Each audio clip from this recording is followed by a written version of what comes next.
Assista agora mais uma entrevista do site Espiritismo BH.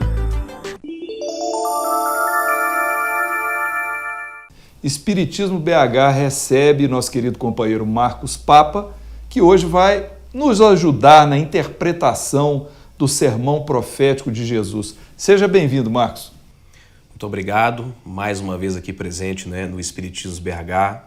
É uma honra muito grande pelo trabalho que tem sido feito por esse site. Não só pela questão da divulgação, mas cada vez mais nós temos um número maior de fontes para pesquisar. Então eu fico muito honrado de estar presente aqui novamente. Marcos, onde se encontra registrado o sermão profético no Novo Testamento e em que local esse sermão foi realizado e quem presenciou essas palavras de Jesus? O sermão profético ele é encontrado nos evangelhos sinóticos, que são aqueles evangelhos semelhantes, O de Mateus, o de Marcos e o de Lucas. Em Mateus eu vou encontrar a partir do capítulo 24, entre o versículo 1 e versículo 33.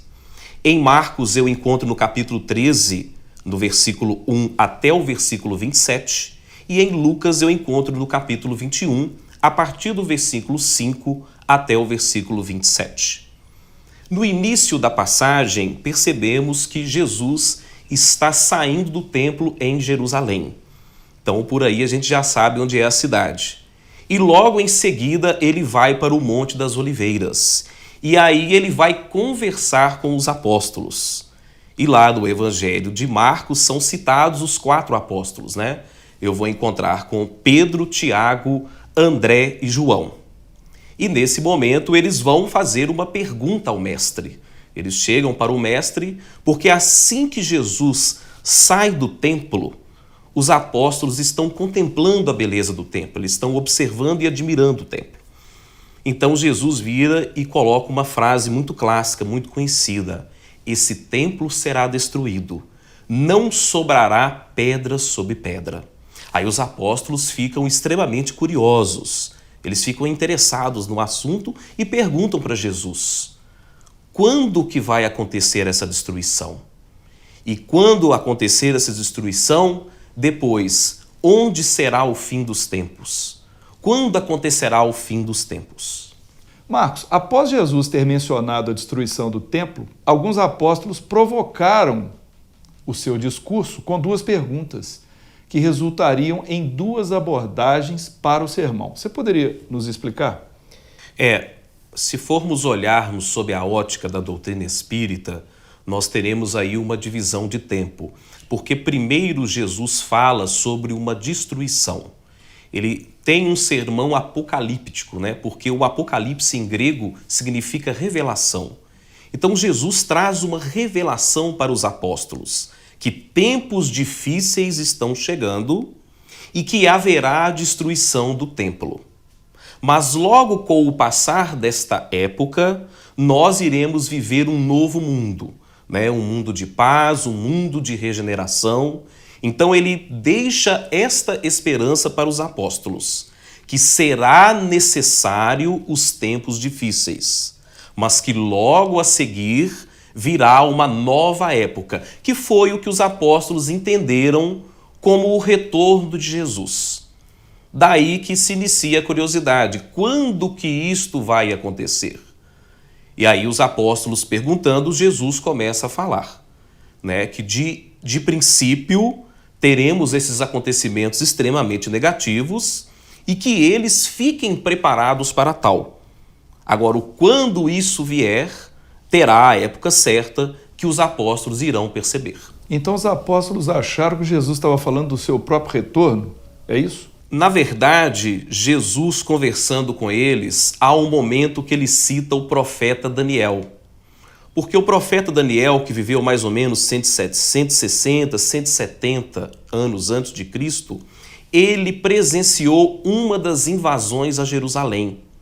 E nessa invasão que aconteceu, eles tentaram destruir a cultura judaica, tentaram trazer a cultura de outros países, a cultura grega, a cultura helênica. Então, neste momento, Jesus quis fazer alusão a esse passado, que já havia essa preocupação com a destruição da cultura judaica e a cultura da crença de um Deus só, que também é a crença cristã. Então, na verdade, Jesus já estava preparando eles não só por uma destruição material, não era apenas a destruição da pedra, mas que todos eles, os apóstolos, todas as pessoas, os cristãos, os que já tinham uma crença em um Deus único, que eles deveriam estar preparados para novos tempos e que isso seria um desafio muito forte. Portanto, na verdade, o principal objetivo de Jesus é reforçar a fé dos apóstolos, reforçar a fé deles, para que eles estejam preparados para esses desafios que estão chegando. E como Jesus descreve, então, o sofrimento a que a humanidade deveria passar? Portanto, nesta passagem, logo a seguir, Jesus começa a descrever diversos momentos de sacrifício, de tristeza.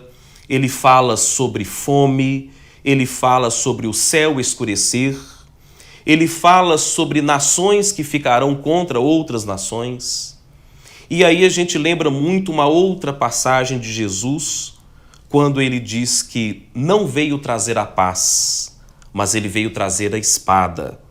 De início, fica estranho interpretar essa passagem, mas como que Jesus ia trazer a espada e não a paz? E aí é que entra um momento muito interessante de se analisar as passagens bíblicas. Às vezes, fora do movimento espírita, ou mesmo no movimento espírita, algumas pessoas têm uma certa resistência com a Bíblia, acham a Bíblia um pouco chata, porque tem que interpretar, mas, na verdade, é impressionante o valor moral que nós podemos tirar desses ensinamentos.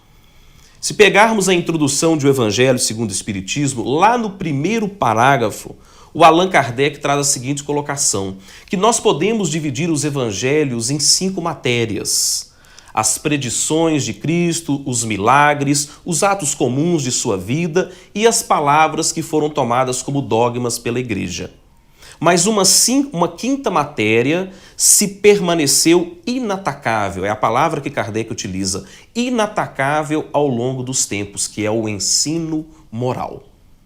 Então, mesmo quando estamos de frente para uma interpretação mais complicada, que exige um pouco mais de estudo, ainda assim podemos considerar que o principal é extrair o ensino moral, independente da cultura de cada um. E esse era o cuidado de Jesus. Jesus respeitava a cultura dos povos que viviam naquela época, por isso que ele conversava por parábolas. Ele sabia que cada um teria o seu entendimento, mas no fundo, o que ele queria passar era o ensinamento moral, tanto é que o ensinamento de Jesus está conosco até hoje. Marcos, há alguns avisos que Jesus dá durante o seu sermão que nós gostaríamos que você explicasse, então nós vamos te perguntando aos poucos e você vai nos esclarecendo, por favor. Primeiro, quando ele diz assim, os que estão na Judéia fujam para os montes. É interessante a gente tentar trazer essas interpretações e a gente respeita muito os diversos autores que existem e é um exercício de humildade para nós. Porque para estudar o Evangelho é sempre um aprendizado. Nós estamos aqui hoje conversando sobre o sermão profético, mas eu ainda me considero um aprendiz sobre o sermão profético. E nesta primeira passagem nós podemos interpretar que Jesus não falava apenas da questão material, apenas ir para um monte, apesar que isso didaticamente ficava mais fácil para a explicação. Mas já que Jesus veio avisar que veria um período mais difícil, um período mais complicado, era interessante que as pessoas se elevassem, saíssem daquela região. Historicamente, se buscarmos aí 2 Bíblias muito tradicionais, que é a Bíblia de Jerusalém e a tradução ecumênica da Bíblia, a TEB, que é feita por vários autores e vários historiadores, eles nos trazem o seguinte conhecimento, que Jesus, ao falar da Judéia, ele estava englobando todas as raças. E mesmo aquele que se sentia confortável por estar no seu país, na sua nação, ele também sofreria.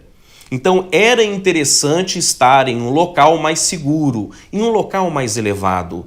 Se a gente traz para a compreensão da doutrina espírita, o elevar o pensamento poderia ser um exemplo de hoje. Vamos trazer para a nossa realidade, quando estamos, por exemplo, no trânsito, que é algo muito difícil de se conviver nos tempos de hoje. Em determinadas situações, a gente fica um pouco chateado com determinados acontecimentos, mas se eu elevo o meu pensamento, se no meu eu interno sobe o monte, eu consigo superar aquele momento difícil. Então, cada vez mais é necessário nós elevarmos esse pensamento, estarmos nesse monte que naquele momento de transição, de acontecimentos difíceis, não estarmos ali é uma segurança para prosseguirmos o nosso caminho. Então vamos para outra, né, Marcos? O que está no terraço não desça para apanhar as coisas de sua casa. Essa fala também de Jesus, nós podemos trazer para os tempos atuais, né? A gente acompanha muito na televisão os períodos de enchente, quando as pessoas sobem no telhado de suas casas. E esses cataclismos, tsunamis, né, chuvas em excesso, essas reações à natureza, elas já aconteciam à época de Jesus e muito antes. Se pegarmos o Velho Testamento, temos as passagens de Noé, onde ele vai construir a sua arca, mesmo não sabendo quando ia acontecer o dilúvio, ele ficou preparado para tal. Quando o dilúvio chegou, quem estava em sua arca e ele mesmo se salvaram. E Jesus, no seu discurso profético, no sermão profético, ele sempre faz alusão à questão da fé e da perseverança. Então, no momento em que um dilúvio passa por nossas vidas, e pegando esse exemplo prático, né, das chuvas, quando a gente vê lá na televisão a pessoa em cima da própria casa, ela não sai dali. Ela quer voltar para sua casa depois, mas naquele momento ela não pode descer, porque ela vai morrer afogada. Então ela fica em cima do seu telhado, mas tem a esperança que aquela água vai abaixar, ela vai poder retornar, vai encontrar tudo destruído, que tem a ver com a passagem de Cristo. Quando ele fala para os apóstolos que tempos difíceis, que eles virão viver esses tempos difíceis, quando eles descerem do monte, eles não vão encontrar a mesma coisa, já vão encontrar uma outra situação. Mas tem que se manter a fé, tem que se manter a perseverança. Então, quando a pessoa está no alto do telhado, num momento difícil como esse, num momento de um dilúvio moral que seja, porque a explicação, novamente, não é apenas a questão física, é também a questão moral, é o momento dela aguardar. É o momento de saber voltar. E ali não é a hora. Então, Jesus deixa esse recado. Olha, você está em cima do telhado agora, fica por aí. Espera passar o dilúvio e tenha fé, que você um dia vai poder descer e continuar a sua vida. Ai das gestantes e das que amamentam nesses dias. No livro do Carlos Torres Pastorino, né, que ele faz uma análise do Evangelho, Sabedoria do Evangelho, ele faz uma lembrança que, dentro desta parte, Jesus estava se referindo à questão da velocidade para se fugir de um cataclisma ou de um forte problema que vai acontecer. Porque a mulher que está amamentando e está com um bebê, ela não vai ter condições de sair muito rápido daquela situação. Mas nós também podemos trazer uma interpretação para os tempos atuais. É muito comum escutarmos hoje, né, nas nossas conversas, como nós estamos saindo de um mundo de provas e expiações, entrando no mundo de regeneração. Quando escutamos notícias de muito sofrimento, notícias de assassinatos, principalmente quando envolve criança, né? É comum comentarmos no bate-papo, no dia a dia, poxa, vamos trazer mais crianças ao mundo, né? Poxa, que desafio ser mãe hoje. Isso pode ser aplicado já a essa época e aos tempos atuais. Sabemos que essa fase de transição, ter filhos hoje é um grande desafio. Então, quando Jesus faz esse alerta, ele já está deixando bem claro, olha, são tempos difíceis. Então, quem vai criar uma criança agora viverá um desafio muito grande. E quanto ao trecho, que vossa fuga não ocorra no inverno e no sábado? Primeiramente, a questão do sábado, o Pastorino vai trazer uma interpretação muito interessante. À época, os judeus no dia de sábado, eles tinham um dogma que eles não poderiam andar mais de 2.000 passos. E se nós estamos falando por uma fuga para o monte, como Jesus especificou anteriormente, especificamente no dia de sábado, isso não seria possível. Então Jesus, nesse momento, ele toma todo o cuidado com a lei judaica, porque ele sabia que a maioria da população era de judeus. Então ele faz esse alerta, ele tem esse cuidado. E a questão do inverno, nós podemos trazer essa época do ano, que vai apresentar, sim, um pouco mais de dificuldade de locomoção. E aí, claro, nós podemos tirar diversas interpretações de como que seriam essas dificuldades, né? Tanto a dificuldade, eu agora estando encarnado, no momento de uma desencarnação, né, uma desencarnação mais violenta, num período mais conturbado. Então essa questão do inverno é mais também um aviso. Já que Jesus fala antes sobre estar no monte, estar sobre o telhado, talvez não aguardarmos, não esperarmos demais. Sempre sim estarmos preparados para uma mudança, mas que ela aconteça antes do inverno. Falsos cristos e falsos profetas se levantarão. Jesus traz esse alerta, né? E nos tempos contemporâneos, eu acho que todos nós percebemos isso muito claramente. E Jesus quis deixar isso claro para os apóstolos. Olha, não é porque vão dizer que o mestre está ali, o mestre está no deserto, o mestre está no meu templo. Jesus, já naquela época, ele previa esse tipo de discurso que nós podemos acompanhar hoje, nos tempos atuais. Percebemos, né, que, infelizmente, temos instituições que são falsas religiões, que possuem outros objetivos financeiros, né? Mas Jesus já faz esse alerta desde a época dele. Mas nós temos que respeitar a realidade de cada um. Aí também vai uma questão de interpretação. Jesus deixa bem claro que a questão da salvação é algo interno. Por isso que lá no Evangelho de Lucas, Jesus fala que o reino de Deus não está ali acolá, ele está dentro de vós. Então essa salvação que muitos buscam nessas instituições que são ditas religiosas, na verdade não é uma busca externa, não é um Jesus que vai ser oferecido. Essa busca ela é interna, é nossa, é uma conquista nossa. Então, infelizmente, essas pessoas que ainda não conseguiram buscar mais o eu interno, os falsos profetas acabam se aproveitando disso. Em seguida a esta era de transição, Jesus promete as recompensas. Quando e como isso se dará? Jesus, a todo momento que ele faz o seu sermão profético, que de início é bastante negativo, mas sempre ele reforça a questão da fé e a questão da perseverança. Jesus deixa muito claro uma nova e positiva fase que virá. E aí sim que ele fala sobre o seu retorno, não dando uma época numérica específica, mas ele deixa claro que em algum tempo os céus se abrirão, claro, ele vai usar a linguagem figurada, a linguagem para o entendimento da época, e os anjos soprarão as trombetas, onde as pessoas perceberão que iniciou uma nova era. Se buscarmos o último capítulo do livro A Gênese, de Allan Kardec, Kardec fala sobre a nova geração e que nós iremos conhecer a nova geração por pessoas dotadas de uma inteligência acima da média e mais propensas para o bem.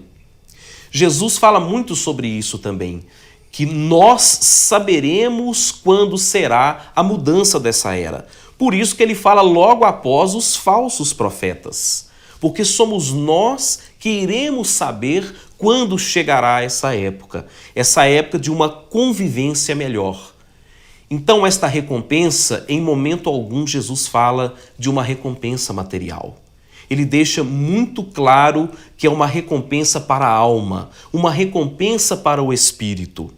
Por isso que nas passagens anteriores ele faz alusão ao monte, de eu estar em um lugar mais elevado, que na verdade é a minha casa mental, é a minha própria alma, já que o reino de Deus está dentro de nós.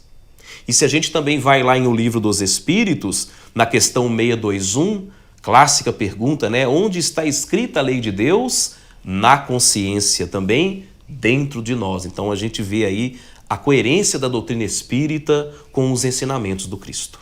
Marcos, há um trecho em que Jesus afirma: onde quer que esteja o cadáver, aí se ajuntarão as águias. O que ele quis dizer nesse trecho? É interessante porque nas publicações, né, nas várias Bíblias que nós temos hoje à disposição, nós vamos ter algumas em que se refere águias e outras que se referem a abutres. Em relação às águias, nós podemos interpretar como algo positivo, porque a águia, à época, ela era um símbolo de algo que se elevava. Então, quando eu falo de cadáver, né, e Jesus vem nos relatar sobre tempos difíceis, muitas das vezes as pessoas se sentiriam mortas, sem esperança alguma. Às vezes nós estamos vivos, mas estamos vivendo uma fase tão difícil em nossas vidas que nós nos sentimos mortos. E sempre virá a águia da esperança. Novamente, né, este foco que Jesus deu uma força muito grande, a perseverança, a fé. Então, a águia teria esse sentido desta nova era que virá após, né, os tempos difíceis, e as águias iriam erguer esse corpo, erguer esse cadáver. Então, essa é a primeira visão positiva que nós poderíamos ter dessa interpretação. Algumas Bíblias utilizam o termo abutres. Aí você vai avaliar de uma forma um pouco mais negativa, né? Porque você tem ali um cadáver, o abutre vai ali se alimentar daquilo. Mas Jesus, quando quis dizer aos apóstolos sobre os sinais da sua volta, ele usou esse termo, essa comparação, para dizer o seguinte: quando eu retornar, vocês vão ter tanta certeza, assim como um cadáver está rodeado de abutres. Porque quando isso acontece, naturalmente os abutres vão ficar próximo desse cadáver. Então, na verdade, Jesus quis dar esse reforço. Vocês vão saber quando eu retornar e que não será um falso profeta. Marcos, então agora para a gente encerrar a sua participação, como que nós devemos nos preparar para essa tal era de regeneração? Pois bem, né? Isso tem sido muito falado hoje nas casas espíritas, muito é conversado sobre essa questão. Em 1971, quando Chico Xavier deu a entrevista na TV Tupi, o Pinga Fogo, a jornalista Eli Alves fez uma pergunta para Chico a respeito das mudanças do mundo, né? A gente vivia no início da década de 70 a guerra do Vietnã, uma iminência aí já de uma terceira guerra mundial e o movimento hippie que estava ficando cada vez mais forte. Questões do passado que hoje são extremamente atuais em contextos diferentes. E o Chico Xavier, quando veio responder, ele fala: olha, o próximo milênio será o milênio da regeneração. Será o milênio em que aprenderemos a conviver mais com as diferenças. Em momento algum, o Chico Xavier traz uma data específica.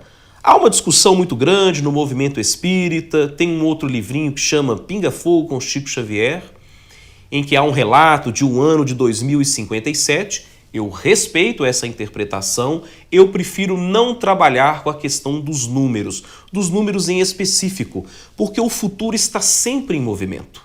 E se o Espiritismo trabalha em suas bases o livre-arbítrio, eu estou sempre modificando o meu futuro. Então a questão da regeneração é algo que nós já estamos vivendo. Estamos sentindo essa transformação. Se pegarmos então a atualidade, as convulsões sociais, não apenas no Brasil, como as mudanças políticas em outros países do mundo, a preocupação que as grandes potências de hoje têm em não existir uma terceira guerra mundial, como existia na Guerra Fria, Um ou outro país hoje ainda tem essa preocupação com armas nucleares, mas ainda assim não é mais como foi antigamente, porque nós aprendemos. Nós aprendemos com duas grandes guerras que o sofrimento foi muito grande. Por isso que Jesus fala no sermão profético que estas passagens são necessárias. Que a pedra sobre pedra que será destruída no templo de Jerusalém, que isso é necessário para que aprendamos com essas vivências e que a gente, nesse aprendizado, olha, eu não quero viver isso mais. Eu agora quero um mundo de paz. Então, esta regeneração, a transição das provas e expiações para um mundo de regeneração, nada mais é do que nós mesmos descobrindo esse reino de Deus. Essa lei de Deus que está na nossa consciência. Demorou muito, já se passaram aí 2000 anos da visita do Cristo, ainda estamos aprendendo, porém, já conseguimos perceber que a mudança só partirá de nós. E o tempo todo Jesus falava sobre isso. Em momento algum ele deixava uma salvação que dependesse do próprio Cristo. Tanto é que na época da crucificação, Jesus carregando a sua própria cruz, tem um momento que ele fica extremamente cansado, abatido, surge a figura do Cirineu, que ajuda Jesus a carregar a cruz, mas por um momento. Quando Jesus volta de novo, ele pega novamente a sua cruz e vai até o fim. Ou seja, o próprio Jesus sendo o exemplo de que nós carregamos a nossa própria cruz. Então fica esse registro sobre esse início da era de regeneração, que não tem uma data específica, eu não preciso ficar esperando chegar aquele ano. Eu já posso fazer a minha regeneração. Eu que estou agora no monte, que subi ao padrão mais elevado, eu posso continuar com isso e auxiliar com que as outras pessoas também tenham a oportunidade de subir até esse monte. Ou seja, nós já podemos vivenciar essa regeneração desde já. Sim. Poucos conseguiram vivenciar, como uma Madre Teresa, um Gandhi, o Chico Xavier, o Francisco de Assis. Mas nós percebemos que hoje, até mesmo, não só os famosos, mas temos pessoas anônimas. Quantas vezes a gente liga a televisão, o telejornal, uma senhora em um determinado bairro colocou 30 crianças de rua em sua casa e começou a cuidar deles. É uma pessoa que já está vivendo a sua regeneração. Uma pessoa que abre a sua casa para tratar de animais que estão machucados na rua. Uma pessoa que nem é veterinária. Quantos que já tiveram essa iniciativa? Isso já é o começo de uma regeneração. É o que o Kardec fala no último capítulo da Gênese, quando ele diz da nova geração que vai estar mais propensa para o bem. Esses são os sinais. É aí que eu tenho a certeza do que realmente estamos vivendo essa nova fase. Então a volta do Cristo não é apenas aguardar a pessoa dele chegar até nós. Essa volta, esse retorno, ele já existe dentro de nós. A fé que Jesus plantou lá no grão de mostarda, que é simplesmente uma semente. Mas olha só o que uma semente se transforma, né? Na árvore gigante. Então tudo já estava escrito ali dentro. Então, por isso que Jesus diz, se sua fé, né, do tamanho de um grão de uma mostarda, você consegue mover uma montanha. Isso é sentido figurado? É, mas é a montanha das dificuldades, a montanha dos desafios. Então, por isso, indo para esse monte, o Monte das Oliveiras, onde Jesus conversou com os apóstolos, ali mesmo ele já quis deixar esse exemplo, que essa busca é uma busca nossa, uma busca pessoal. Muito bem, Marcos. Então, o Espiritismo BH agradece a sua participação extremamente valiosa nesse programa. E, mais uma vez, eu fico extremamente feliz de estar presente aqui. Como eu disse, o tema de hoje é um grande desafio e que nós continuemos estudando. Porque, pegando o capítulo 6 do Evangelho segundo o Espiritismo, o Espírito Verdade diz: amai-vos, este é o primeiro ensinamento. Instruí-vos, este é o segundo. Então, para nós espíritas, O amai-vos ainda é um desafio muito forte, mas o instruir-vos talvez é um pouco mais fácil. E nos desenvolvendo intelectualmente é também um caminho para nos desenvolvermos moralmente. Então, muito obrigado mais uma vez. Foi uma honra estar novamente no Espiritismo BH.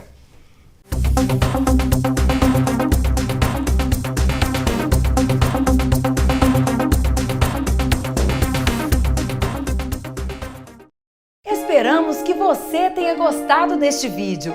Deixe a sua opinião em nosso site